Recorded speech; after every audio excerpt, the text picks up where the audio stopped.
네, 여러분 반갑습니다. 리더십 챌린지의 3주차 강의 이어가도록 하겠습니다. 자, 3주차 강의 정도 되면 이제 조금은 적응을 하고 있을지 모르겠습니다. 자, 3주차 강의에서는요, 제가 실천할 수 있는 시트지를 제가 올려준다고 했습니다. 그래서 여러분에게 실천할 수 있는 시트지를 주면 그 내용에다가 OX 세모, 실천이 잘 되면 O, 실천이 안 되면 세모, 아예 안 되면 X라고 이렇게 해주면 됩니다. 그럼 매주마다 한 장을 이제 복사해서 하면 되겠죠. 처음에 받으면 여러 장을 뽑아가지고, 그죠? 뭐 매일 해도 되고요, 매주 해도 되는데 저는 뭐 매일 하면 제일 좋고요. 매일 하려면 여러 장을 뽑아야 될 겁니다. 매일 하는 게 좋을 것 같습니다. 매주 하면 잊어버리니까 매일 합시다. 매일 그 내용을 OX 세모로 해서 그걸 나중에 과제로 제출하는 겁니다. 그래서 참 쉽죠. 자신을 이길 수 있도록 습관화시키는 부분이니까요. 제가 일단 샘플 올려놓을 테니까 궁금한 점은 다음 대면 수업 시간에 그때 많이 질문하면 되겠고요. 일단 올려놓은 그 내용을 가지고 여러분이 OX 세모를 한번 해보세요. 여러분의 좋은 습관 만들기. 자, 오늘은요, 주제가 어떻게 내 능력을 보여줄 것인가 라는 내용입니다. 이게 조금 1시간이 넘을 수도 있는데요. 그러면 1시간 이상 영상을 더 많이 올리고 싶지는 않습니다. 1시간 분량으로 올리는데, 그러면 조금 더 남으면 이어서 다음 시간에 하든지 그렇게 하도록 하겠습니다. 1시간에 맞추기 위해서 막 설명을 더 해야 될 부분을 빨리 건너뛰고 이렇게 하지는 않겠습니다. 일단 차분히 좀 들어주시고요.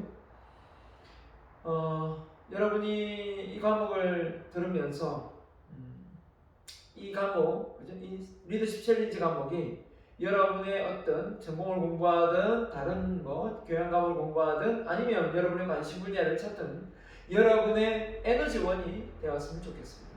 그리고 이 리더십 챌린지 과목을 통해서 여러분의 열정과 여러분의 끼와 재능을 꺼집어낼 수 있는 그런 과목이었으면 좋겠습니다. 그래서 좀 더 관심 있게 집중해서 들어주기를 꼭 부탁드립니다. 자, 어떻게 내 능력을 보여줄 것인가? 내 능력을 보여주는 방법에서 세부적인 내용들이 나올 건데요.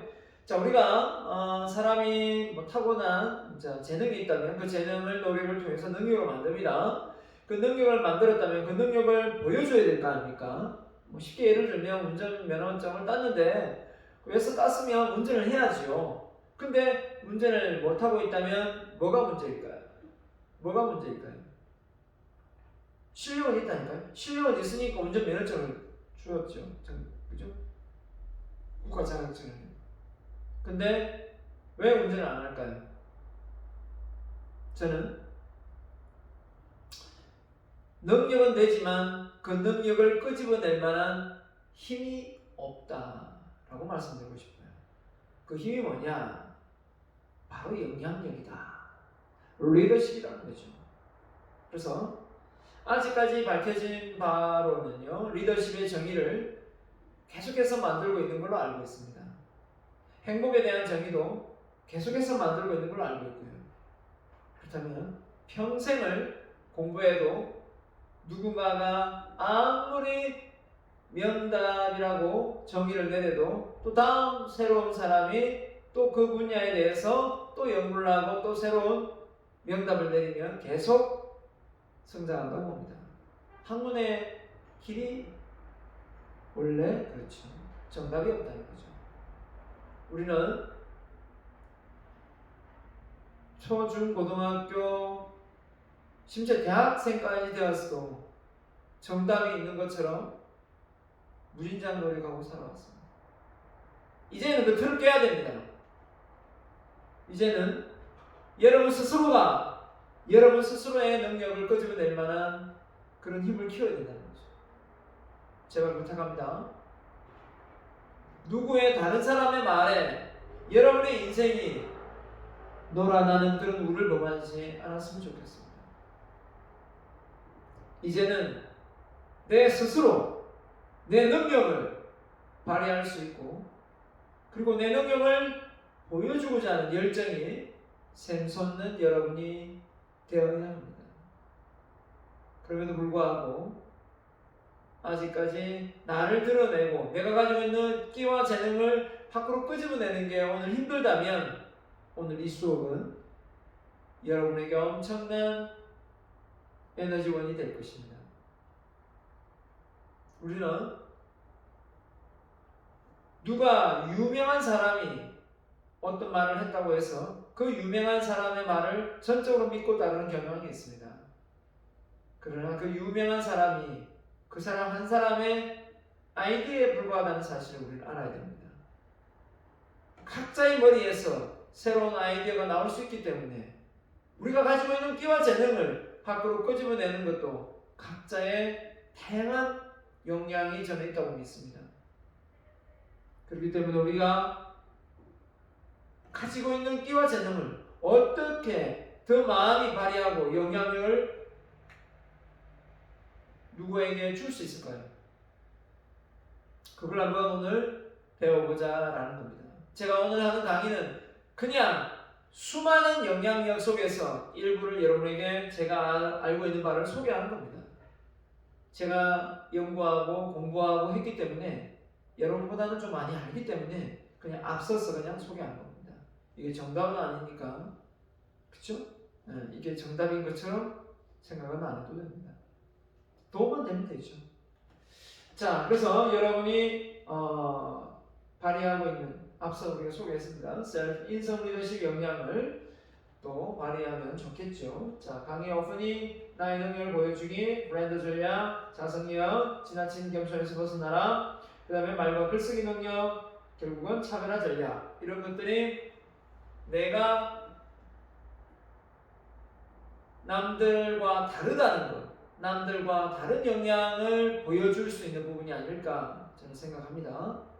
우리가 각자가 타고난 재능이 다르고 관심 분야도 다른데 오롯이 남이 가는 길을 그게 맞다고 생각하고 무조건 갈 것이 아니라 내가 정말 원하는 길인지를 보고 제대로 가야 되지 않겠습니까? 그렇죠? 자, 보이는 능력을 키워보라고 했더니 우리는 외형적으로 럭셔리 페어가 했는데요. 자, 럭셔리 이런 걸 두르면, 루이비통, 샤넬 이런 걸 두르면 어떻습니까? 물론 비닐봉다리 들고 다니는 것보다, 싸구려 백을 들고 다니는 것보다 훨씬 더 있어 보이지요. 있어 보이지만 이런 명품을 몸에 치장하고 두른다고 해서 진짜 명품이 되는가? 그건 아니라고 봅니다. 진짜 명품은 뭔가를 두른다고 해서 되는 것이 아니라 스스로 빛이 나야 됩니다. 스스로 빛이 난다는 건 뭘 의미할까요?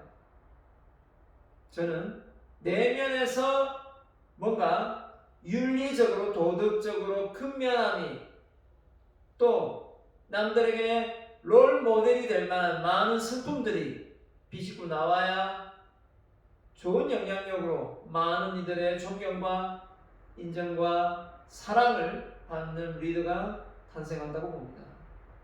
잘못 생각하면 외형으로 비춰지는 그 화려함으로 내면의 그 역량을 학습하고 갈고 닦는데 시간을 덜 들이고 있다면 여러분은 어쩌면 화려함을 쫓다가 나중에 인생을 엄청 후회하는 그런 상황에 직면하게 될지도 모릅니다. 제가 여러분에게 말씀 들었는지 모르겠지만 저는 자아가 강합니다. 자아가 강하다 이거하고요, 잘난 척을 한다 이거하고는 좀 다릅니다. 자아가 강하다는 의미하고 잘난 척을 하는 것은, 잘난 척을 하는 건 뭔지 아십니까? 남들과 비교해서 자기가 우월하다는 것을 보여주는 게 잘난 척을 하는 겁니다. 저는 자아가 강하다 했지 누구보다도 자아가 강하다 이런 말을 하지 않습니다.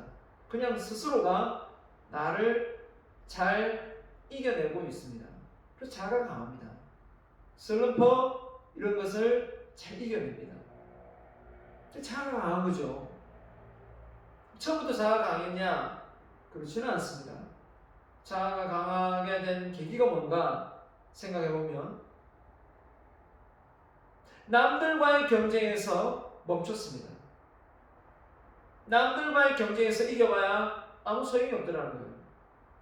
결국은 계속 더 잘하는 남이 생겨나기 마련이거든요. 결국은 남을 이길 수는 없습니다. 그래서 생각을 바꿨죠. 남과의 경쟁이 아니라 어제의 나와 경쟁하자.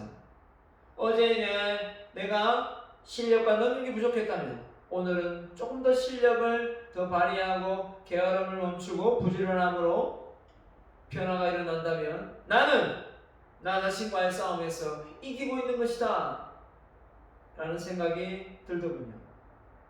그래서 여러분에게 제가 했던 방식대로 저는 과감히 추천드립니다. 여러분 스스로의 싸움에서 이기십시오.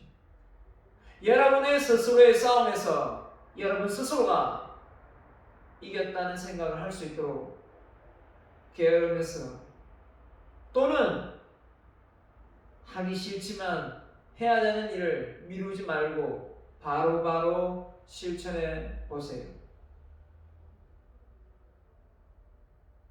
시간이 때로는 누군가에는 정말 안 가는 시간이 될 수도 있습니다.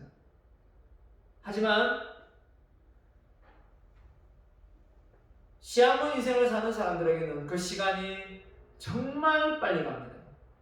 안 갔으면 좋겠는데 시간이 너무 없기 때문에 너무 빨리 간다고 느껴집니다. 그게 바로 똑같은 시간이지만 어떻게 느끼고 어떻게 생각하고 어떻게 마음을 먹느냐에 따라서 그 시간은 다르게 느껴진다는 겁니다. 결국 우리가 내가 가지고 있는 어떤 내면에 좋은 면이 숨겨져 있다라는 생각을 저는 꼭 했으면 좋겠습니다. 그 내면을 가꿀 수 있는 여러분의 실천력을 저는 믿습니다. 자, 그래서 이런 좋은 고급차를 타면 좋죠. 저 탈 겁니다. 하지만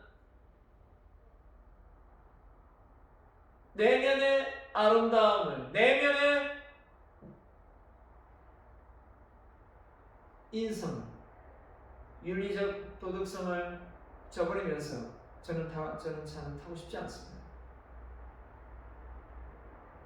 남들에게 손가락질 받으면서 저는 차는 타고 싶지 않습니다.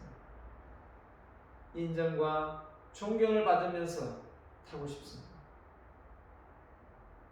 그게 우리가 가야 될 길이기도 하고요. 명품이 나를 빛나게 할 것인가 아니면 내가 명품을 빛나게 할 것인가 라는 겁니다. 어느 게 빛나는 게 좋겠습니까? 어느 게 빛나는 게 내가 진짜 빛나는 것인지 답은 잘 알고 있을 겁니다. 자, 성품과 인품, 명품이 우리를 뛰어넘는 성품과 인품을 명품보다 뛰어넘는 여러분의 자질로 꼭 만드셔야 됩니다. 예술 작품 하나 보여드리겠습니다. 고흐의 빈센트 반 고흐의 빛나는 별입니까?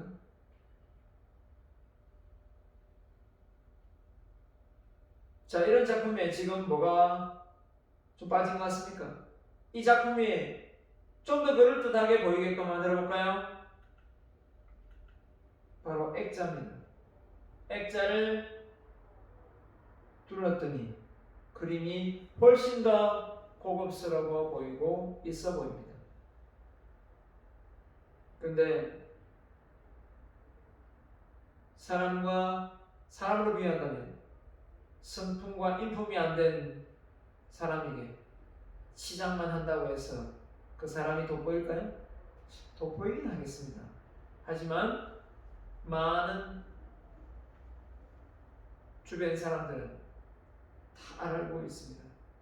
저분이 허세를 부르는지 진짜 부자인지 아니 부자를 넘어 진짜 인품과 성품을 겸비한 부자인지 알고 있다는 거죠.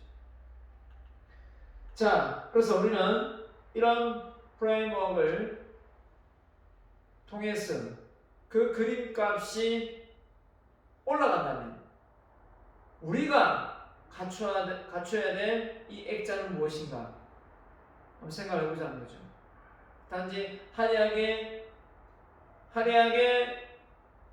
명품을 휘두르는 그런 개념이 아니라 정말 나를 남다르게 개성있게 전문가로서 비춰줄 수 있는 그런 역량 말입니다. 그런 마케팅 전략 뭐가 있는지 생각해봐야 되지 않겠습니까? 그림의 가치를 높여주는 액자, 그쵸? 잘못 인식하고 브랜드 전략을 펼치다 보면 이런 것들이 나를 빛나게 할 거라 생각합니다. 대기업, 학교, 좀 많은 인맥, 자기돈 개수, 외모, 명품. 물론 외형적으로나 금방 누군가에게 말을 하면 바로 인정을 받을 수 있습니다. 하지만 이게 다가 아니라는 겁니다. 이런 것들로 여러분의 내면을 꽉 채우고 있으면 어떤 상황이 벌어질 수 있는지 아십니까? 이걸 다 채웠는데도 불구하고 나중에 뭔가 가슴 아리를 하면서 허전함을 호소하는 사람이 많습니다. 분명히 인생을 못 사는 것도 아니고 정말 열심히 잘 살은 것 같은데 나중에 알고 보니까 이런 보여지는 외형적인 상황에서 과연 내면을 돌볼 계략이 있었는가? 없었을 거라는 겁니다. 그래서 여러분은 정말 부자가 되더라도 마음 편한 행복한 부자가 되어야 합니다. 그래서 정말 내가 하고 있는 전공과 적성이 맞는지, 내가 전문성을 갖추고 있는지, 나의 차별에 대한 전략이 있는지, 내가 성품과 인품을 갖췄는지, 나는 정말 목적성 있는 사명감을 갖고 인생을 살고 있는지, 그리고 내가 하고자 하는 말을 잘 전달하고 글로서 잘 표현하고 있는지, 이런 것들이 어떻게 보면 진정한 나의 가치를 끌어올리는 수단이요. 또 많은 사람들에게 이런 면이 갖춰졌을 때 존경과 인정과 사랑을 받을 수 있는 진정한 리더십 능력자가, 리더십을 갖춘 리더가, 지도자가 될 수 있다는 거예요. 근데 우리는 너무 외형적으로 비춰지는 면에서 점수에 포커스를 맞추고 인생을 살아왔습니다. 이제는 과감히 나의 경쟁자는 옆 친구가 아니라 나라는 걸 알고 옆 사람에게 친절하게 베풀고 줄 수 있는 것은 나눌 수 있고, 그죠? 베풀 수 있고 가르쳐 줄 수 있고 그렇게 해야 됩니다. 상호 협력해서 시너지를 내고 더 파일을 키워서 나눠 먹을 수 있는 사람이 돼야지, 서로 작은 파일 들고 내가 먼저 차지하겠다고 욕심을 부리다가 결국은 아무도 못 먹는, 아무도 선택되지 못하는 파이가 될 수도 있습니다. 우리는 경쟁하기 위해 이 세상에 태어난 것이 아닙니다. 우리는 행복하기 위해 태어났습니다. 행복이란 무엇인가? 나의 진정한 이 내재적 가치를 끌어올리면서 여러분의 인생을 살아갈 때 그때 진짜 행복을 느낄 수 있다는 것, 이건 명답입니다.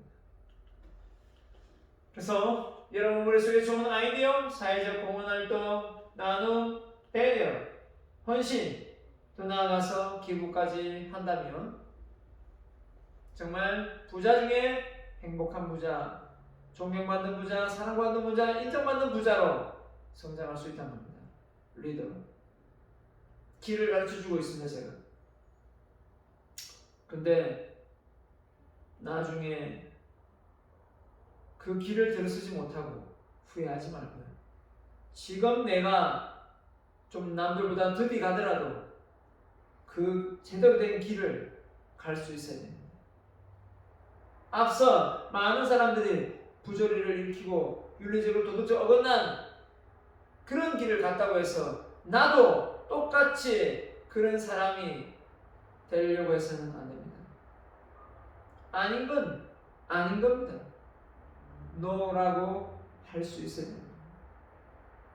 아닌 걸 맞다고 우길 필요는 없습니다. 가장 힘이 센 강자는 주먹이 센 게 아닙니다. 정신력이 센 거죠. 정신력에 뭐가 박혀 있습니까? 윤리적 도덕 지수가 높습니다. 정직합니다. 그 사람이 가장 센 자입니다. 핵을 보유한 것보다 팔을 벌리고 사랑을 선물하는 게 가장 강자인 것입니다. 우리는 허세를 부리고 많은 것을 얻고 많은 권력을 누려서 권력을 통해서 더 많은 걸 누리려고 리더가 되는 게 아닙니다.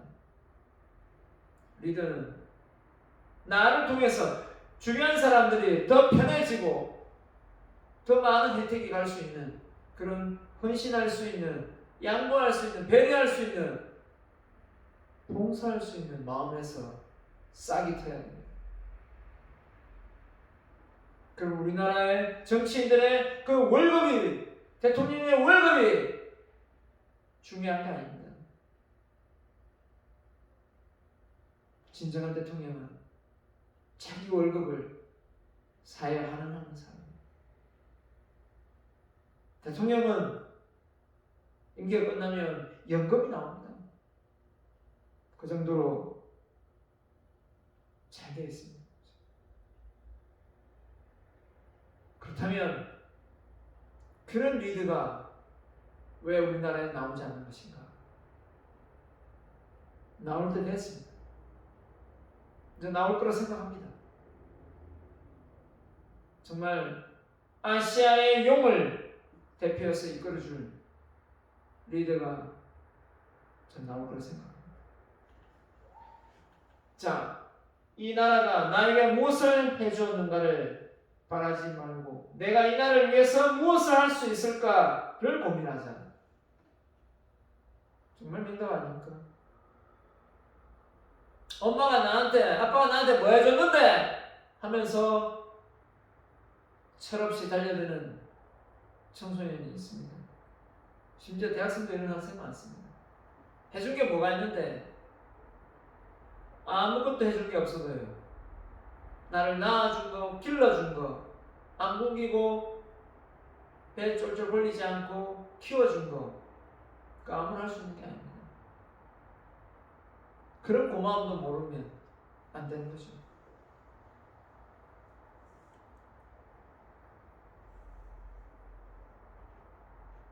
아프면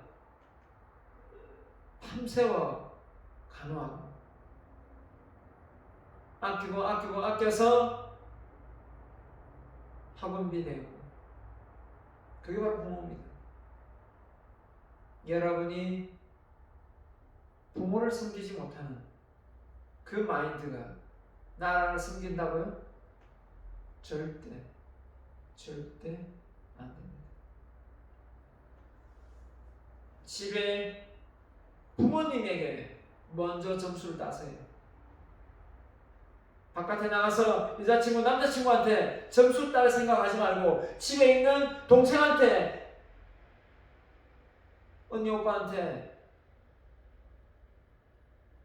점수 따라는 거예요. 그게 먼저라는 걸 꼭 아셔야 됩니다.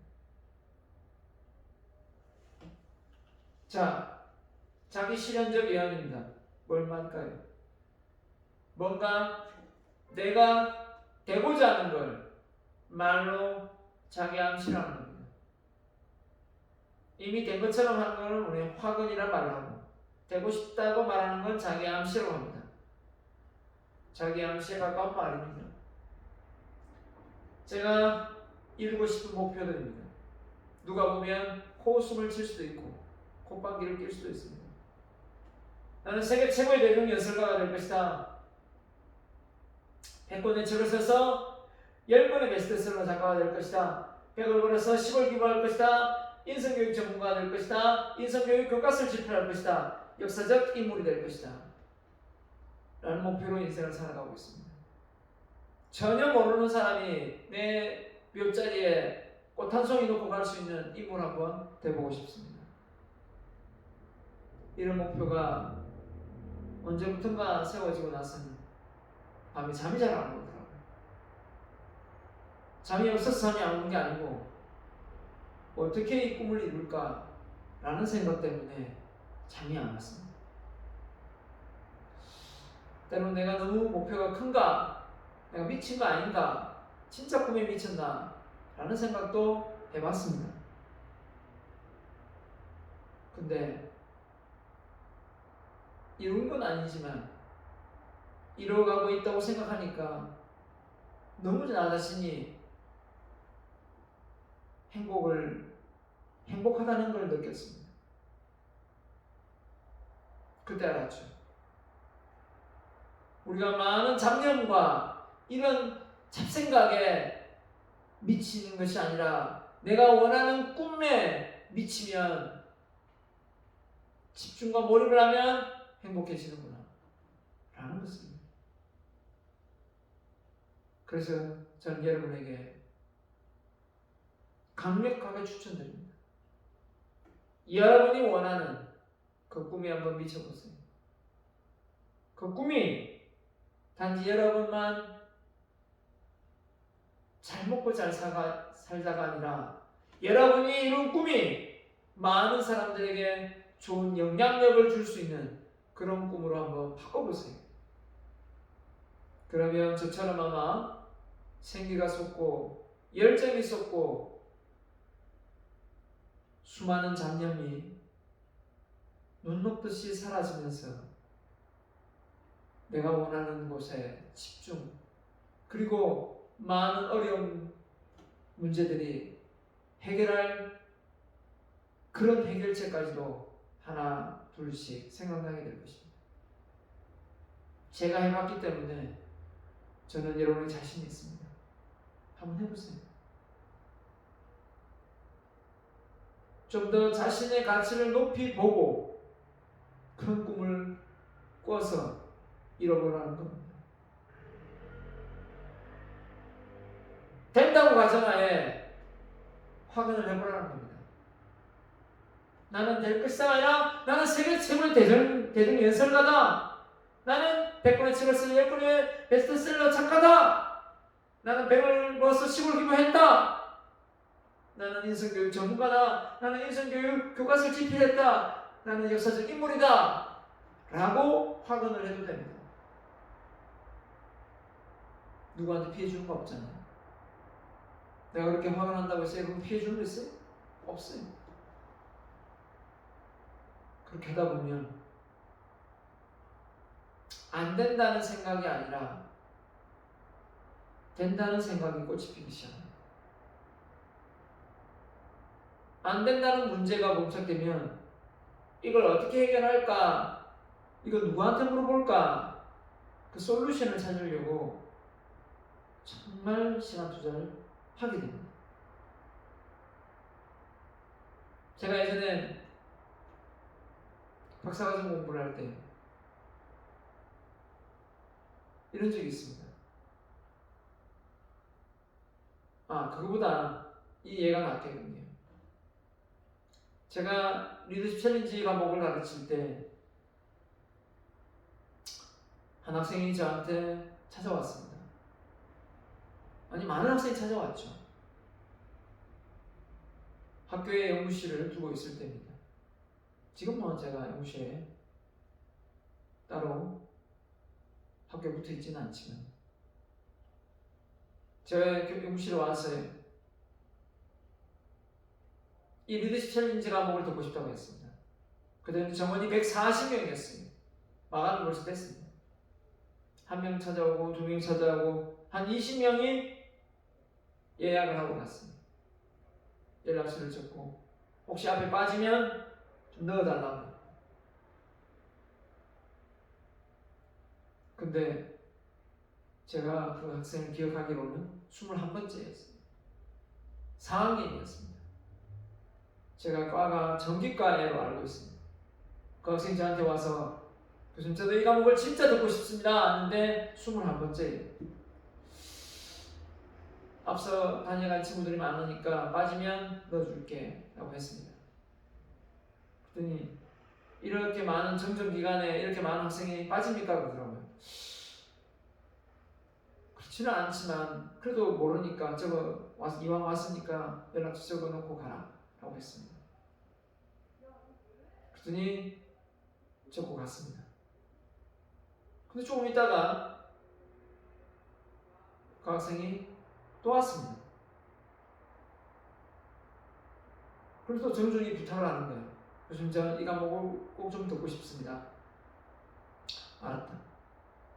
하지만 이미 20명이 먼저 왔기 때문에 순서대로 해야지 너를 먼저 해줄 수는 없지 않냐라고 해서 돌려보냈습니다. 근데 좀 있다가 그 학생이 또 왔습니다. 3번이었죠. 그 조금 짜증이 났습니다. 방금 이야기하고 2번 이야기했는데 또 왔으니 좀 짜증이 났지만 그 학생이 연구실 문을 반만 열고 이렇게 외치고 가는 것이었습니다. 아마 자기는 이 과목을 못 들을 것 같아가지고 저한테 했던 말이었는지 모르겠습니다. 교수님, 꼭 이 과목 듣고 싶습니다. 그러면서 한 말입니다. 안 되는 방법 말고 되는 방법 없습니까? 하고 문을 닫고 갔어요. 근데 저는 그 학생을 잡았습니다. 다시 들어오랬어요. 자기를 한 대 때리는 줄 알았을 겁니다. 다시 앉혔습니다. 뭐 때문에 이 과목을 꼭 듣고 싶냐 물었더니 그 학생이 군대를 갔다 왔는데 복학생이었어요. 자기가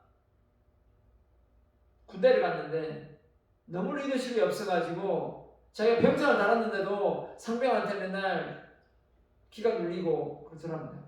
그래서 끽소리도 못하고 자기 계급이 더 높은데도 불구하고 그 영향력이 많이 발휘되지 못해서 너무 군생활이 힘들었다는 얘기를 했습니다. 근데 이 학생이 이제 3학년에 갔다가 이제 4학년에 복학을 했는데 전공 과목을 많이 듣고 적게 들어가지고 전공 과목을 많이 듣고 딱 마지막으로 들을 수 있는 과목이 교양 과목 한 과목이 있었는데 이 리더십 챌린지를 꼭 듣고 싶다는 거예요. 1학기였는데 이번 학기 못 들으면 다음 학기는 전공 과목 다 들어야 되기 때문에 못 듣는다는 거예요. 그래서 이 과목을 꼭 듣고 싶다 해서 이 친구는 내가 넣어줘야 되겠구나 라고 생각했습니다. 근데 웬걸요? 140명 중에 단 한 명도 취소를 안 한 겁니다. 근데 제 이 친구는 약속을 했잖아요. 너는 꼭 넣어주겠다. 그래서 제가 어떻게 하겠습니까? 저도 아마 정원이 140명인데 되겠나 라고 포기도 할 수 있었습니다. 제가 또 누굽니까?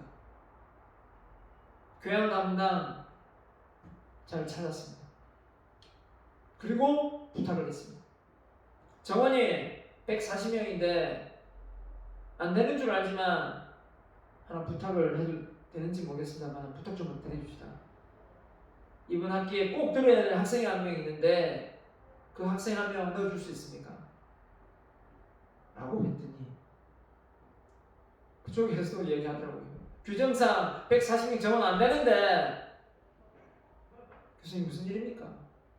하길래 제가 또 사유를 얘기했습니다. 한 학생이 이 과목 꼭 듣고 싶어하고 한데 4학년이라 2학기를 못 듣는다 하고 1학기밖에 안 된다고 하니까 좀 꼭 듣게 해주고 싶다 했더니 정말 정원을 141명으로 늘려가지고 그 학생이 들었어요. 자, 저는 그 학생의 말에 어디서 제가 감동을 받은 줄 아십니까? 바로 이겁니다. 안 되면 안 된다가 아니라 되는 방법은 뭐 없습니까? 라는 겁니다. 누가 NO 하면 그걸로 끝 이게 아니라 되는 방법은 없냐 이거죠. 될 수 있게 하는 방법이 없냐 이거죠. 이건 꼭 돼야 될 것 같은데 이런 마인드. 이게 바로 고 정주행 회장이 잘했던 해봤어? 해봤냐고 라고 한다면 저는 누군가가 안 된다고 하면 되는 방법은 없습니까? 안 되는 방법 말고 되는 방법은 없냐고요. 라는 말로 저는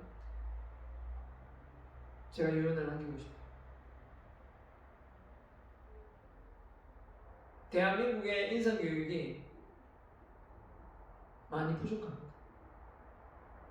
부모가 인성교육을 선생님이 인성교육을 배우지 않고 학생을 지도하고 자녀를 키웁니다. 안타깝죠. 물론 다 그런 건 아니지만 인성이 안 된 부모가 자녀를 키우면서 자녀를 학대하고 심지어 죽이기도 합니다. 인성이 안 된 선생님이 교수가 학생을 인생을 망치기도 합니다. 그렇다면 정말 중요한 게 무엇인지 이제 깨달아야 될 거 아닙니까? 그래서는 부모 자격증 반드시 필요하다. 부모 자격증 시대가 와야 된다. 부모도 자격증을 따야 자녀를 키울 수가 있다. 라는 것을 강조드리고 싶습니다.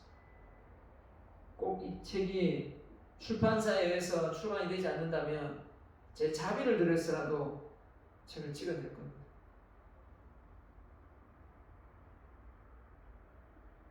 여러분, 안 된다. 되는 방법은 없습니까? 이 생각 어떻습니까? 바꿔보실 생각이 없으세요? 안 된다고 하지 말고 되는 방법을 찾아보세요. 그러면 여러분의 인생에서 많은 문제가 해결할 수 있는 솔루션이 답이 나오는 것입니다. 자, 당신의 목적은 현재 몇 단계인가? 우리의 목표 그러면 3단계로 나눕니다.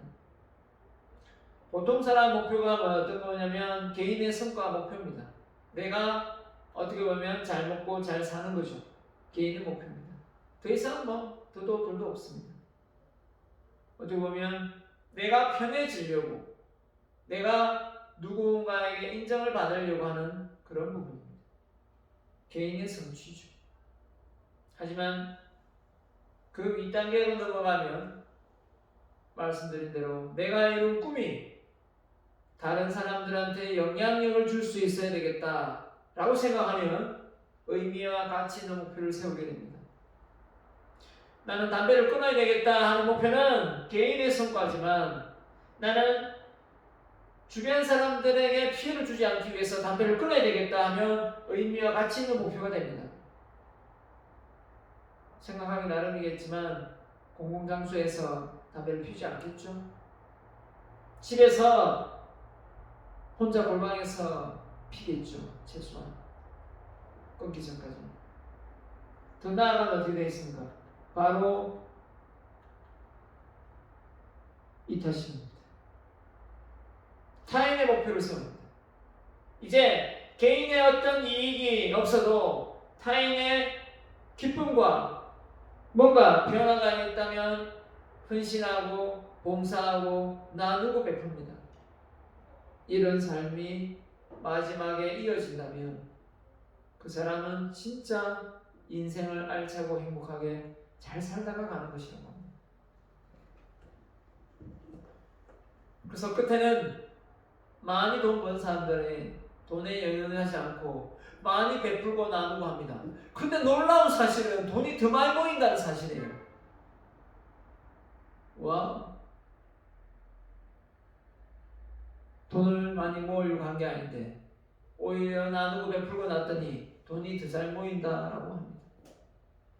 그러면 돈이 있어서 베푸는 것도 있겠고 베풀어서 돈이 많이 모이는 것도 다 맞는 말입니다. 여러분이 어느 걸 선택하든 여러분도 그 단계, 우리 3단계 이타시 목표까지 가봐야 되지 않겠습니까? 누군가가 왜 사느냐? 이수신 장로님에게 왜 사십니까? 물었을 때 저 아들, 딸 잘 키우려고 삽니다. 저 인기 얻으려고 삽니다. 이러진 않았을 거예요. 분명히 이 한 몸 목숨 바쳐 대한민국을 적으로부터 보호하는 것입니다. 라는 말을 했을 거예요. 희생전심. 그게 바로 이타심입니다. 독립운동가들 몸을 불사르며 일본의 외놈 앞에 굽신거리지 않겠다는 그 마인드. 이타심입니다. 내가 이렇게 열렬히 싸움을 해서 다음에 후세들이 편해질 수 있다면 내 한 몸 없어져도 좋다.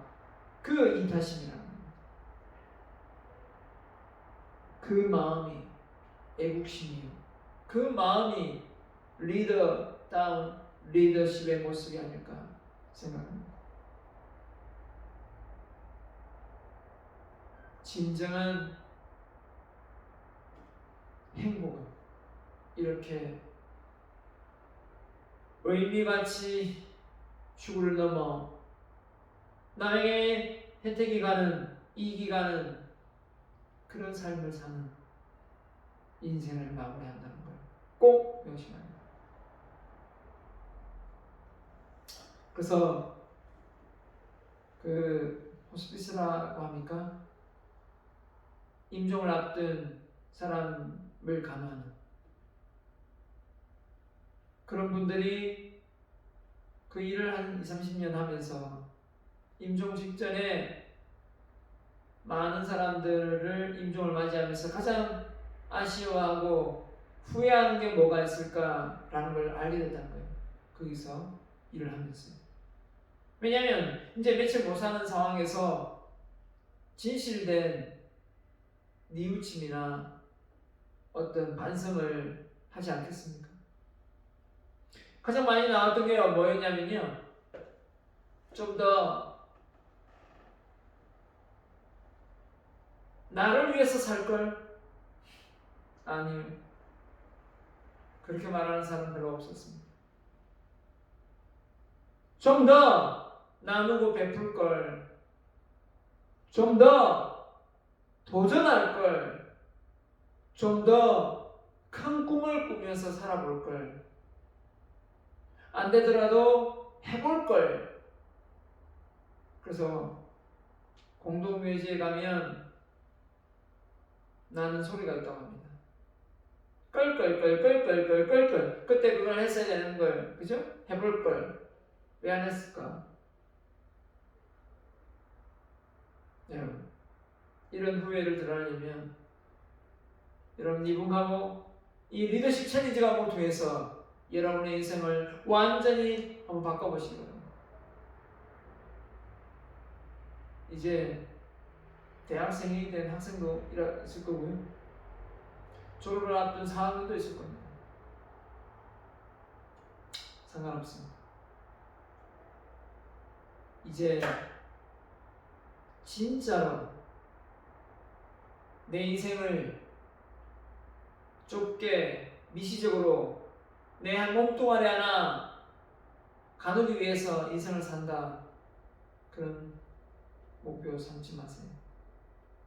내가 이룬 꿈으로 많은 이들에게 영향을 줄 수 있는 그런 인물이 되겠다 라는 걸 마음속에 깊이 새기세요. 그리고 몸 관리하고요, 자기 관리하고요, 성실하게 지혜롭게 인생을 살아야 됩니다.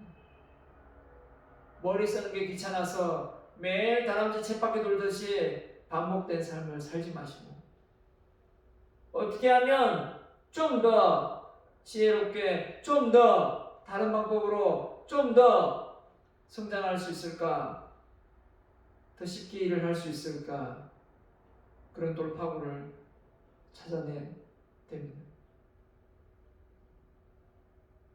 그런 인물이 훌륭한 지도자요, 성장하는 지도자요, 발전하는 지도자입니다.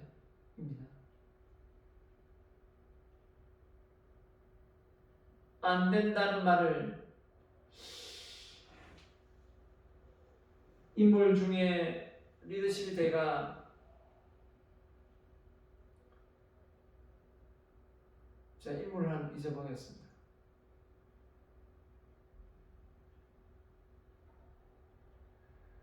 스티븐 코비가 그런지 모르겠습니다. 제자에게 사전을 받았는데, 예전에 뭐 전자사전이 안 나왔으니까 그 사전을 딱 봤더니 갑자기 사전을 받을 수 없네 라고 하더니 깜짝 놀랐겠죠. 사전을 준 선물 준 사람이 얼마나 멋졌겠습니까? 갑자기 사전을 딱 펼치더니 실패, 좌절 이런 단어들을 찾더니 X를 막 치더랍니다. 그러면서 이제는 이 사전을 내가 선물로 잘 받겠네 라는 말을 했다고 합니다.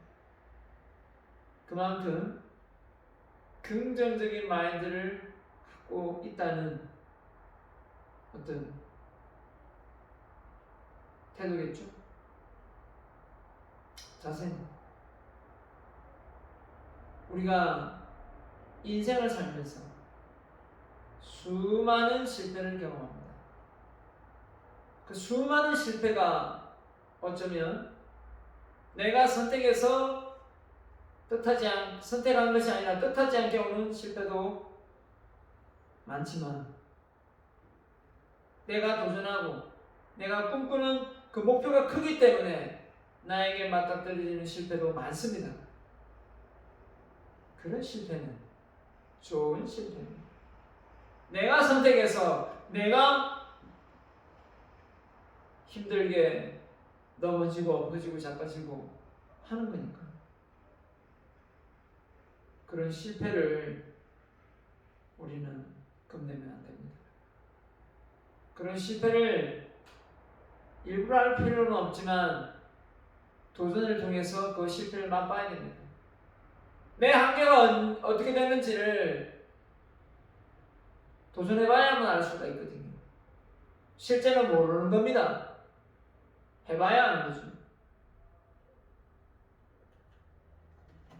자, 그래서 목적의식 1단계입니다. 수강생 모집, 프랜차이즈 사업, 부동산 구입, TV 출연, 인기 강사, 베스트셀러 작가. 이게 제 개인적인 어떤 목표였다면 이건 어디까지나 내가 갖추고 있는 그냥 내가 이루고 싶은 겁니다. 이 단계가 넘었어야 되겠죠. 뭔가 목적의식으로서 나를 통해 주변 사람들이 도움을 받을 수 있다 라고 한다면 교육생의 행동 변화, 인성교육에 발전, 독서문화조성, 부모자유통 시대, 자기개발, 문화조성, 인성제자, 강사 양성 이런 것들이 내가 이 강연을 통해서 이 수업을 통해서 줄 수 있는 겁니다. 이런 걸 생각하면 의미와 가치가 있는 그런 일을 내가 하고 있다라는 생각이 들 때가 많습니다. 여러분도 이 2단계를 생각해 보시기 바랍니다. 1단계보다는 훨씬 더 나를 더 가슴 떨리게 만듭니다. 안 세워본 사람은 말을 하지 마세요. 세워본 사람은 압니다. 내가 홀몸이 아니라는 것은 내가 꿈이 크기 때문에 내가 홀몸이 아닌 겁니다. 내가 나를 평가절하지 않고 낮게 보지 않기 때문에 내가 도전을 하고자 하는 의욕이 생긴 거. 3단계 이타심 아닙니까? 이타심은 이제는 돈을 위해서 하는 것이 아닙니다. 이런 교육 시스템의 기부, 장학재단, 자산기부, 도서기부, 도서관 설립 이런 일을 통해서 저는 생을 마감하고 싶습니다. 저는 책을 아끼고 사랑합니다. 울산대 도서관을 저는 사랑하고 아낍니다. 그리고 많이 이용했습니다. 지금도 많이 이용하고 있습니다. 지금도 울산대 도서관의 책을 집에서 빌려놓은 책이 한 20몇 권 됩니다. 한 학기마다 빌립니다. 최소 못 빌려도 50권 이상은 항상 빌려서 읽습니다. 코로나로 인해서 많이 볼 때는 100권도 넘게 봤습니다. 저는 책을 그냥 읽지 않습니다. 목적성 있게 있습니다. 책을 읽을 때는 이걸 내가 왜 읽는지 그 이유를 먼저 생각해 봅니다. 그리고 이걸 읽으면 어떤 게 나한테 도움이 되고 이걸 통해서 어떤 걸 남들에게 줄 수 있는지를 생각해 보고 책을 읽습니다. 단지 판타지 소설을 읽으면서 내가 혼자 즐기고 재미있고 그냥 웃고 지나가는 그런 책은 별로 안 좋아합니다.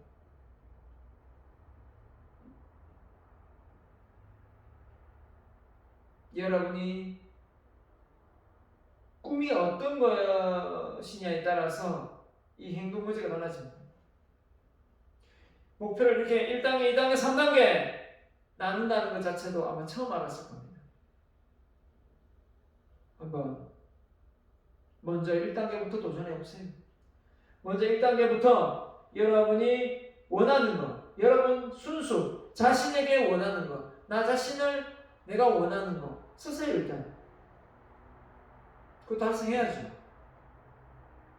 그것도 달성 못하면서 2단계를 넘어갈 수는 없습니다.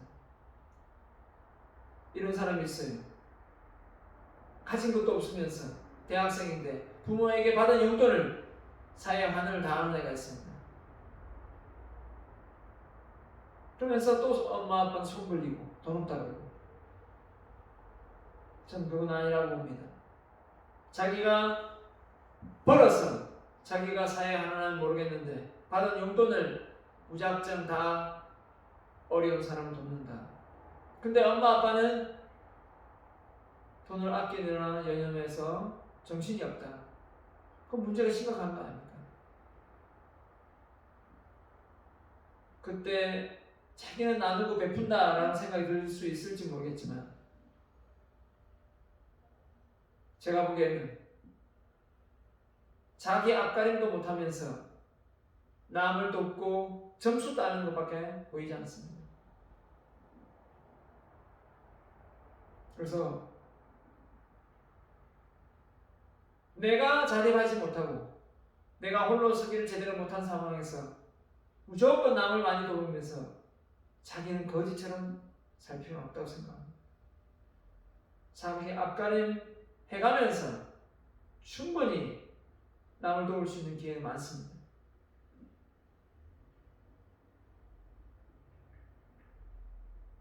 우리가 우물가에 물을 펌프로 펄 때 먼저 물을 부어야 될 게 있습니다. 그 물이 마중물인데, 저도 어릴 때 개울 그 우물가에 물펌프가 하나 있었습니다. 그 마중물을 병에다가 담아가서 붓고 그래야 밑에서 퍼올렸습니다. 그리고 양쪽 지게 집을 왔었는데요. 물이 귀했습니다. 수도가 없었기 때문에. 여러분이 이해 못하겠지만 그 마중물이 뭘까요? 그 마중물마저 누구한테 줘버리면 다시는 맑은 물을 먹을 수가 없습니다. 그래서 남을 돕고 남을 위해서 희생하는 건 좋지만 그걸 너무 일찍 해서 자기의 기량과 역량을 발휘하지 못하고 큰 인물이 되지 못하는 그런 오류를 범해서는 안 됩니다. 일단 내가 먼저 성장하고 얼마든지 이타심을 가지고 남에게 헌신하고 나누고 봉사할 그런 시간이 있습니다. 너무 일찌감치 그걸 못한다고 해서 안타까워하고 괴로워할 필요는 없어요.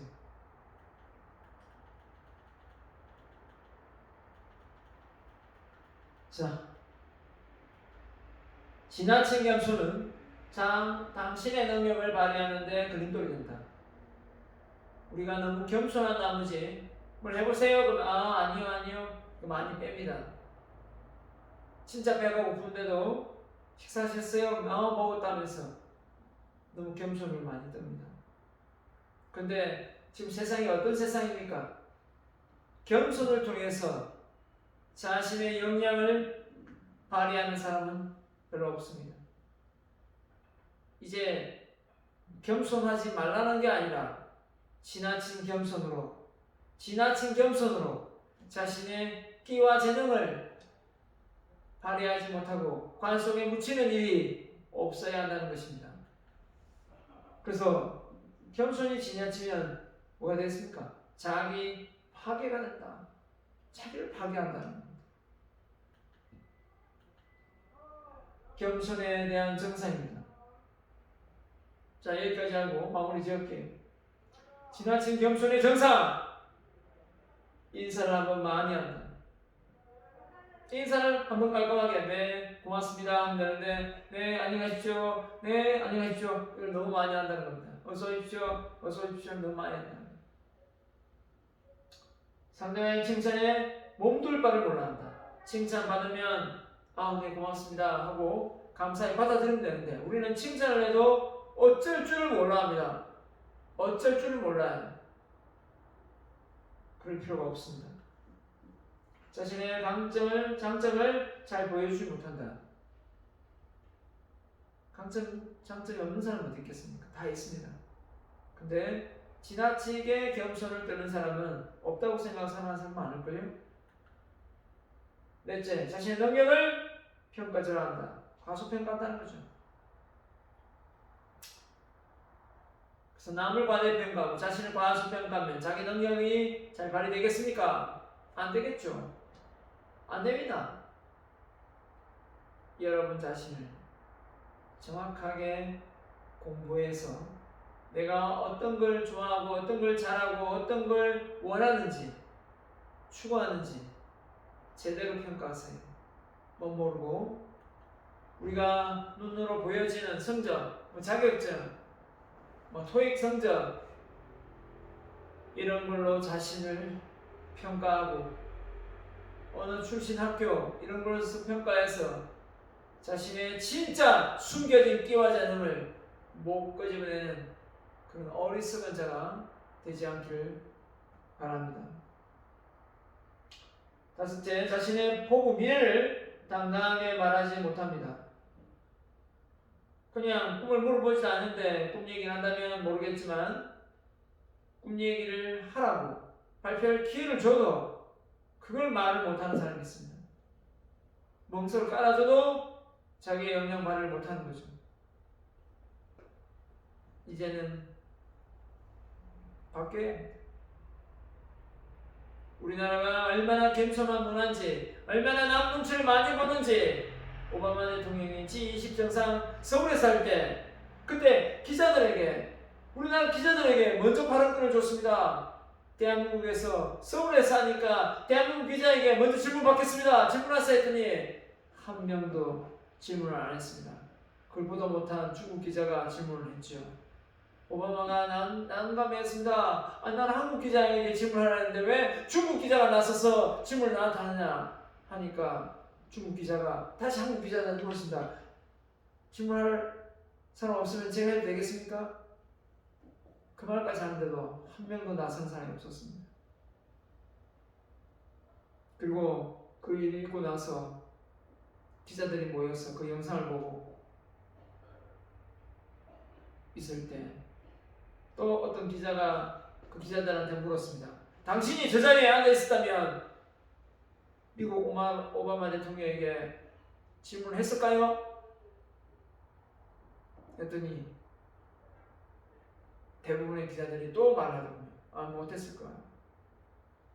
질문을 한다면 대부분 사람들이 뭐 저런 질문을 하나? 왜 저런 질문을 할까? 이런 게 좀 두렵다는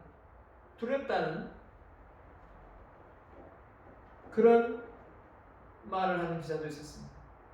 얼마나 우리나라 사람이 남 눈치를 많이 보는지 알겠죠. 이제는 그걸 넘어서야 됩니다. 이제는 내 능력을 보여줄 시기가 돌아왔습니다. 이제는 각자의 목소리를 내서 각자의 콘텐츠를 만들고 각자의 스타일대로 개성있게 다원주의 문화 속에서 살아갈 수 있습니다. 그러니 자부심을 가지고 여러분 스스로를 위로하고 인정해 주세요. 사랑하세요. 그러면 여러분의 끼와 재능이 훨씬 더 잘 발휘될 것입니다. 나머지는 다음 시간에 이어서 4주차에 강의하겠습니다. 여기까지 하겠습니다. 수고 많았습니다. 마치겠습니다.